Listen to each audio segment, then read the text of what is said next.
Questo non è il super sindaco, dovete dirlo a tutti. Super Mario. Ha stravinto, ha dato una grande lezione soprattutto di civiltà, di umanità e diciamo,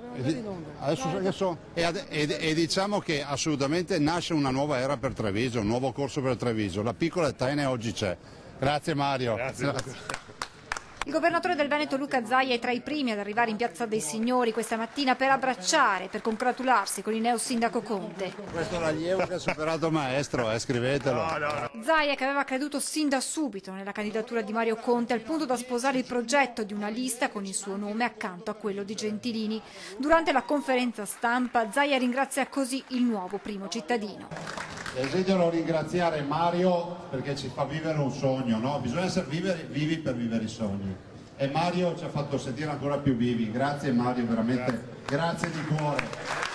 Il governatore poi spiega quali siano stati gli elementi che hanno permesso di raggiungere questa vittoria. Saper trasformare un progetto politico in un progetto amministrativo, di dimostrare ai cittadini che parli politicamente, sei lotta di guerra, ma poi sai essere anche lega di governo nel momento in cui presenti una squadra, un candidato, dei candidati e i cittadini poi ti danno il 53, il 54% al primo turno, magari contro un sindaco uscente e quindi ti fa capire che hai uomini e donne presentabili sul territorio. Intanto, dopo i festeggiamenti, il presidente del Veneto è pronto domani a partire per Roma, dove con il ministro Stefani riaprirà il tavolo per l'autonomia della regione.